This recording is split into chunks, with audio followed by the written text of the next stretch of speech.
Hi there, welcome to my channel. I'm Holly and this channel is all about my exploration of the world of graphic novels, sci-fi, and fantasy. Now, if you're new to the channel, welcome to the club. So am I. I think this is my 7th video. What I do is I'll read a graphic novel and then I make a video talking about it. And so far, I have read, Superman, Batman, Wonder Woman, Green Lantern, and The Flash. And the other day, my son asked me, all right, so far, who is your favorite? And you know what? I do have a favorite. And so I decided to make a video on it. Now, for purposes of this discussion, I am not going to talk about Wonder Woman. And those of you who've seen my Wonder Woman video, you know why. I didn't really enjoy it, and I know that it's probably a writer problem or a storyline problem. I don't think it's a Wonder Woman problem, but I really need to find something better on her, some better origin story, something with more of a backstory, her beginnings. And so, you know, I don't want to do her a disservice, so we're just going to kind of not include her in the competition to see who's, you know, my favorite. So thinking just about Superman, Batman, Green Lantern, and The Flash, you know, they all share so many amazing qualities that I really admire. And I'm just going to touch on just a couple of them.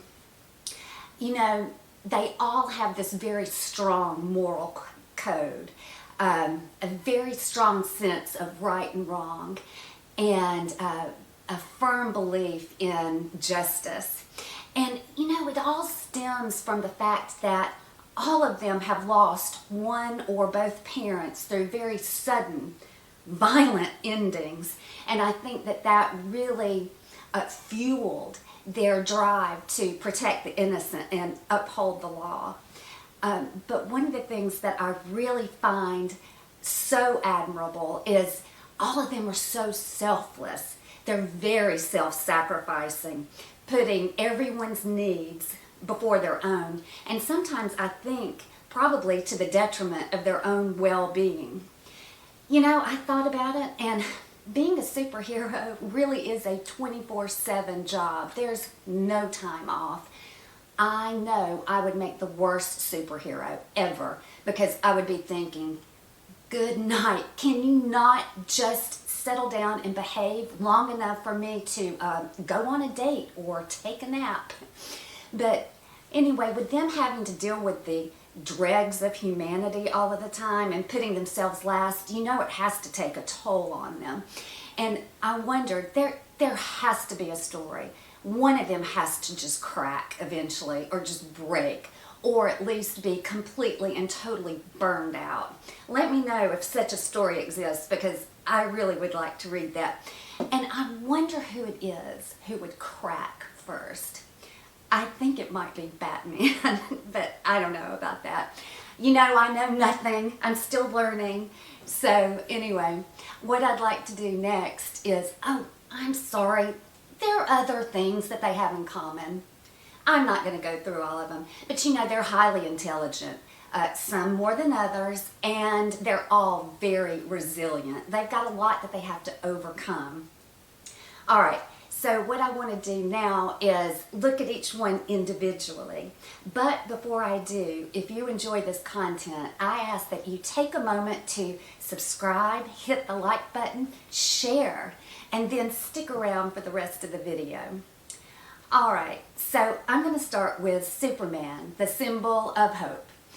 Now, I really spent some time trying to come up with just a brilliant adjective that would best describe Superman. And I really couldn't, because it's so simple. He's just good. He embodies goodness. If you look that word up in the dictionary, his picture would be there. But I think what I really, really love about him is his compassion. And I'm talking about compassion for criminals. Now, of course, they have to face justice with him, no question about it. They're not going to escape that. But he has so much empathy for them. He wants to know how and why they turn to a life of crime. And, you know, I think he would be a major proponent of prison reform, and he would really like any kind of successful program that could rehabilitate the prisoner or prepare them, you know, for a life re-entering society if they ever get to be let out. But I have to tell you, I think Superman had it the easiest of the four. You know, he didn't have memories of, while he was growing up, he didn't have memory of Krypton or his parents and what happened. He didn't even know he was adopted until he was 18 years old. So, you know, he grew up, and if you watch my video on Man of Steel, his childhood was idyllic. I mean, he had great parents, normal childhood. He really didn't have this horrible traumatic event that occurred to him that might scar him for life. So, you know, when Jonathan Kent does finally tell him that he's adopted and they don't know where he's from, his immediate response is, "Ooh, I must use my powers for good. I've got to help people."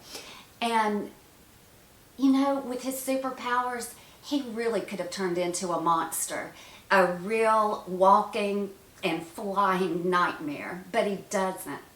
And I give all the credit to the Kents. He had a phenomenal upbringing. I really love Superman. Is he my standout? Is he my favorite? I don't know. All right, let's move on to Batman, the vigilante.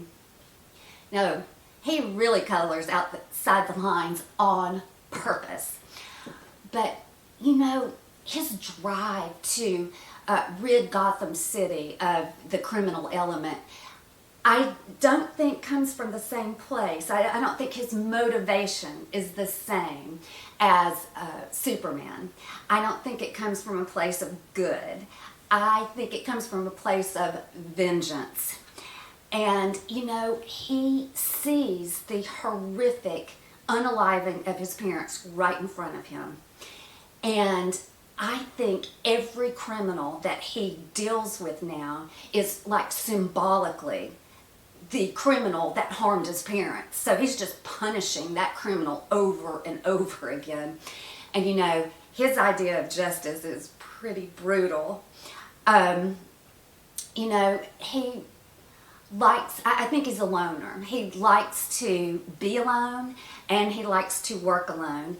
And I think primarily he likes to be by himself because he likes to take matters into his own hands, and sometimes his methods are outside of the law, shall we say. And as far as just kind of wanting to be alone, you know, I think of him as being the one at the party who was forced to go to the party, finds the furthest corner in the house and desperately tries to find a way to escape and doesn't want to talk to anyone. And also, I think that he's probably not a very good team player. I believe that there had to have been on a report card at some point, does not play well with others. Now, I think he's capable of working with others and actually working pretty well, because you do see it in Man of Steel when he has to work with Superman, but he certainly does not prefer it. You know, everything I'm saying so far kind of sounds negative. It sounds like I don't like him, but I actually love him. I am so drawn to him. I just think he's a fabulous character. You know, he's the guy that your parents very reluctantly let you go out with, but tell you, don't you dare get on his motorcycle. But you do. Anyway, you know, my son told me that he had vowed to never unalive anybody, and I didn't know that about him. And it's because he, if he did that, he'd be no better than the criminal. And so that actually makes me like him even more. All right, could he potentially be my favorite? We're going to move on now to Green Lantern, Hal Jordan. the accidental superhero. Now, I call him the accidental superhero because this did not emerge from him organically. I mean, it was just kind of thrust upon him. He happened to be in the right place at the right time, going through one of the lowest points of his life. You know,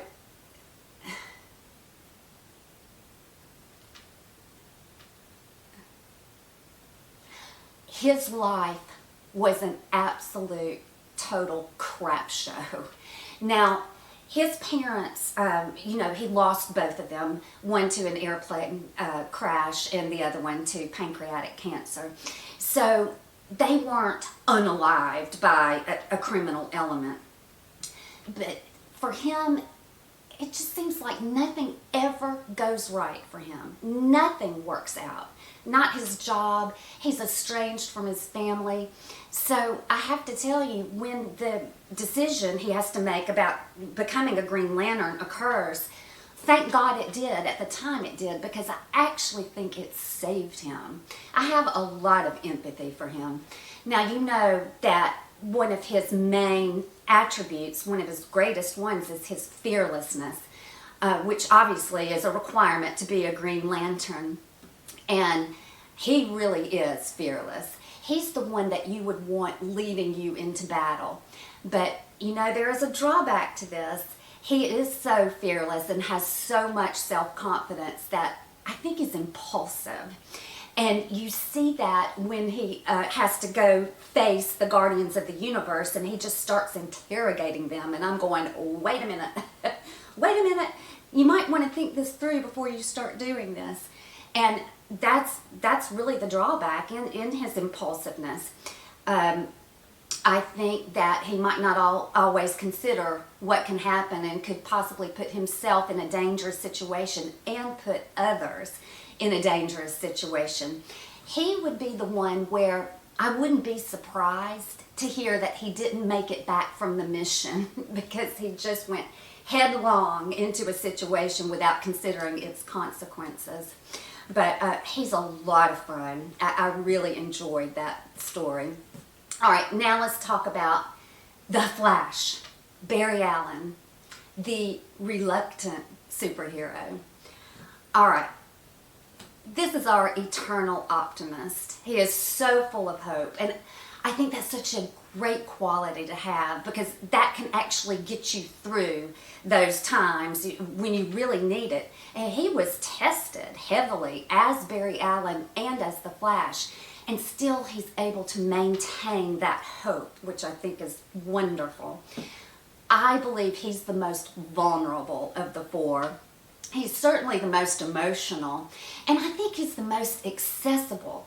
And it's because you kind of find out a lot about what he's thinking, what he's feeling. You know, at the very beginning, when he first discovered his insane speed, his initial reaction wasn't, oh, I can help people, I can save the world. No, it was, let's see what this can do. Let me see what my body can do here. And so he was just having a lot of fun with it. And when he runs so fast that he runs into his future and he sees what it is, it's not a pretty picture. And he becomes frightened. And that's such a normal and very human response to have. And when he gets back into his own timeline, he's like, that's it. I don't want this. I don't think I can use this. And you see, he goes through a real struggle about whether or not he can be what he needs to become. He's got a lot of fear, a lot of doubt in his capabilities, a real lack of confidence. But the thing is, I'm also wondering if perhaps he might be the most courageous of the four, because he's got so much he has to overcome, and he's so reticent about doing it. But when he's face to face with a situation where he really has to make the decision, am I doing this? The answer is yes, and it just took an enormous amount of courage to do that. But I do love his attitude about it. I think it's hilarious, and I can so connect with this kind of feeling. It's like, all right, I'm probably gonna screw it up. I'm gonna ruin everything, but apparently I'm the only one who can do this, so I gotta go for it. And so I really enjoyed that story. And, some of his, he's a little more lighthearted, a little bit, I think. The others are a little more dark. All right, so I've gone through all of them. I have to tell you, I love all of them. I really do. But I do have one standout. And I knew it. After I read all of them, I knew who it was. But just to make sure, I imagined that I had 4 new graphic novels. A Superman, a Batman, a Green Lantern, and a Flash. Which one would I grab up first and think, I've got to read this now? And so here it goes. My favorite is Green Lantern, Hal Jordan. So let me know who your favorite is. Wrapping up. So as you can see, it's a little obvious. I've taken a tour of the DC universe, and it is in preparation to read the thing that my husband and son are dying for me to read, which is Kingdom Come. I'm very excited to read it, and I look forward to talking about it with you next time. All right, guys, I'm out of here, but please stay tuned. I'll be right back.